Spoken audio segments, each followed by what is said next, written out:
Hey guys, what is up? Firsttwoweeks with another Black Ops 2 commentary. This one's on my first high round attempt, wave 37 on solo TranZit here.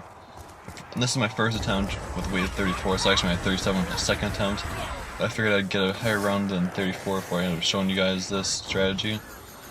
37 is pretty decent, I guess. But we start off here with my first death, just showing you guys what not to do basically. How not to play with this with power-ups, because power-ups, they're just that, they're power-ups. They're meant to give you a little bit of an advantage and help you out, but there's no way to strategize your game here. So I was sitting there just trying to insta-kill people, and you can't do that. You can't do that in wave 34, they spawn in too fast, and then you got people surrounding you, and with insta-kill, ray gun doesn't help with insta-kill, especially if you don't have flopper. If you have flopper, then maybe it's a different story, but flopper doesn't even exist in Black Ops 2 as far as we know yet. And then here we go, just even an insta kill, I mean, there's still a ton of zombies still spawning in all over. Just trying really hard with that MP5 packed and end up, oh, not there, I thought I got pinned there. I'll end up getting pinned soon, don't worry. And yep, right there, just trapped in that corner. Insta kill can't even save you with that one, especially with the ray gun. I mean, the ray gun's got splash damage. Without PhD, it's pretty much useless. And for as far as getting unpinned from corners, and other than that, the ray gun's awesome. It's one of the best. It's probably still the best gun there is. The jet gun. I mean, the jet gun lasts for so short time. It's not even worth it, unless you got a buddy to go watch the zombies for you for a little bit. So I was going to leaderboards here, show you my first score here with the rank of, let's see, I think it's 64.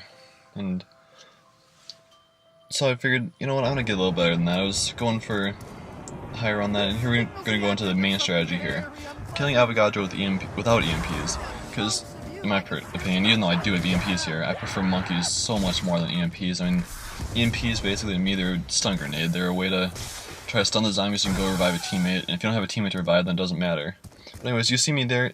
What you want to do, after he fires his lightning shot, in his human form, he has to be in his human form. You go over and punch him once, he's stunned, you can't punch him again yet. Wait until he's unstunned and he tries shooting you again. After that point, punch him again, 2 punches with the Galvaknuckles, that's it. Every round, he doesn't get any more health than that. And one of my favorite parts of the strategy here, the zombie shield, it's awesome. You're gonna see here me get pinned in a corner really badly, and it's just amazing how I got out of this, and I didn't barely even got hurt. You can hear that zombie shield getting hit like crazy, and I got hit like maybe twice, and I barely even got scratched and got out of that. The zombie shield, you just have it on your back, you don't even need it. It's out or anything, it's just awesome. It's just a great way to protect yourself a little bit better. And here we go into the general strategy. Just running laps in here, doing rave trains in here. Treyarch doesn't seem to like that though. They don't like rave trains apparently, or I don't know, maybe it's just the way they made Black Ops 2, but there's so many walking zombies you can see there.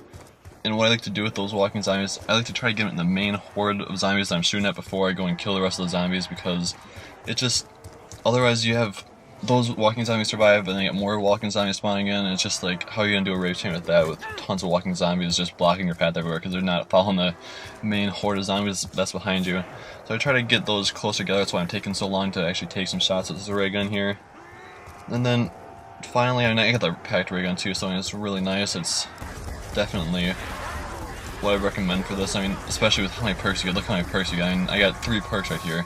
Insta, max, and a nuke just sitting there, just waiting to be taken. It just seems like in solo, especially in the earlier rounds, you get a ton of perks. Not sure about the co-op, I haven't played co-op too much, maybe it's the same thing with co-op, but of course you do have a max of 4, it's not of course really, but you have a max of 4 power-ups per wave here. Also in town because of that, just trying to get that nuke. But you have a max of 4 power-ups per wave, so after you get that, that's all your power-ups are going to get, and I already have all 4 of mine this wave. 2 maxes, that's unbelievable, especially in that short of a time with each other. And go and try to use a little more ammo here.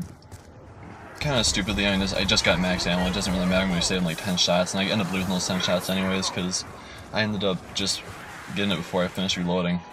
You see there, my screen shook. That means the zombie shield is down, you no longer have protection from behind, because it is not unlimited. And definitely, you need to get a new zombie shield after the wave ends, don't go there during the middle of the wave. Just go get a new zombie shield after the wave ends. If you still have part of your zombie shield left, I mean you still have it left, it's not part of it, but it'll be damaged though. So what I like to do is I like to go back there, to the. I'd like to be here with a couple zombies left because you'll be able to tell when the round's over pretty much, or pretty close to being over, hopefully. And then you take the zombie shield, put it down, let the zombies destroy it, and then go grab a brand new one, just so you have a brand new one for the next wave to start it off. And then here we go here, just rape train a little bit more. I always like to go behind that truck there when the zombies are first spawning in. Just go back there and then come back out. It likes to put them in a nice tight horde of zombies so you can just fire ray gun shots and it'll hit basically all of them. Because they'll be coming all around that corner. They really don't have much of a other option to get there.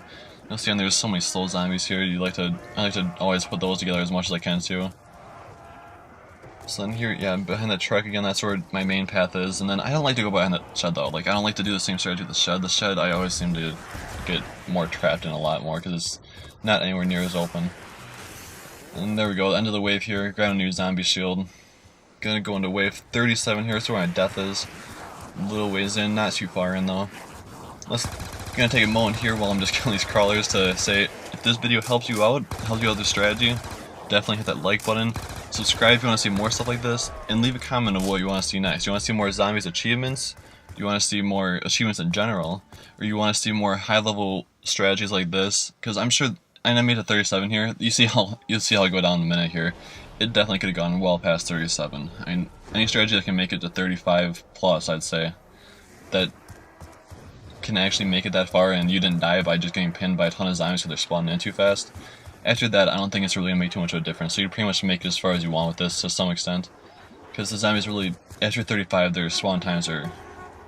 And they're probably get a little bit faster, but it's not going to be by a significant amount unless you're really just getting screwed all the time and you just getting lucky a couple of times just getting out of it and you manage to get out of it. But yeah, definitely leave a comment on what you guys want to see next, and if you see someone else's comment with your same idea, just hit a thumbs up on that so I'll be able to see it for sure. And here we go with this bus here too. This is another important part. You want to try to, because that bus will come through and try to mess up your ray train a little bit. What you want to do with that, you want to just try to stand in front of it for as long as you can before you get there, and want to make sure that you cross like the second before it actually crosses. You cross the path of the bus just before it crosses. You can pin so you can keep as many zombies away from you as possible. Obviously I didn't do much of that there, but I've even gotten it one time where there were absolutely no zombies, so it definitely is very possible and works very well. Instead of being trapped in a smaller area to try to rape train in. And don't kill the zombies too. Keep your rape train, don't kill the zombies before the bus comes. That's definitely very important. And here we go here. Gonna get some more power-ups here, gonna get an insta, but this time I'm a little smarter than an insta. I'm not gonna do what I did last time, just try to shoot a bunch of zombies like I did and just go down because they're still cornering you and it's still wave 37 here and they're gonna spawn in fast, with insta or not. But yeah, and then definitely it's not that power-up that makes me go down, but it is another power-up that makes me go down because it seems like you want those power-ups so badly, but at the same time you really gotta think about what you're doing first before you go for them, because they'll help you if you get them, but if you don't get them, you're gonna be screwed, because you don't want to do anything stupid trying to get them. Here we go with the insta. Yeah, punch a guy. I mean, it's still being a little bit stupid with it, but I mean, the zombies are just starting to spawn back in here. But I'm actually starting to rape train here. I'm not just trying to shoot them like I did last time, my last high wave attempt. You saw my last high wave attempt, I actually missed a revive. I wasn't able to use all my revives. This wave attempt, I actually died on wave 10 just punching a bunch of zombies like an idiot. I probably should have restarted it, but I decided not to because, you know, whatever. It is wave 10 already, and I really just didn't feel like restarting. So I mean, I could have even made it farther than this, because every time I was able to go down, and that's another thing, you gotta save a full zombie when you want to go get perks and stuff. When you want to leave with the rape train, or you can't leave with like a ton of zombies, but you have to leave one standing zombie. Crawlers on the bus, as far as I know, I haven't been able to get them to survive. They always die as soon as the bus leaves, so you definitely want to make sure you don't screw up with that. Leave one zombie, no more, because more than that will just really be annoying. And then you go around and get your perks. It just seems like in TranZit it takes forever to go around the entire map because the map is so huge, and that's why it's a huge problem to go get those revives again, because you have to wait till the end of the wave. You're not going to get them before that. And here we go for the nuke here. This is how I go down. Just trying to rape train, trying to get back there, just barely get pinned, and there we go, 37 rounds, game over.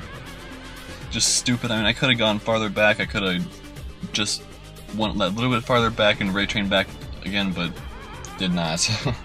And there's definitely plenty of space out there for me to go do it, but I just wanted that nuke, and so I figured I'd go for it. And there you see just over 2,000 kills, 2,045 kills to be exact. Go in here and look at the leaderboards. One guy beat me out by just 1 kill, just a little bit frustrating, but whatever. I mean, you see how many headshots I had there, so you see how much I was using the MP5K compared to the ray gun. Definitely ray gun a ton more.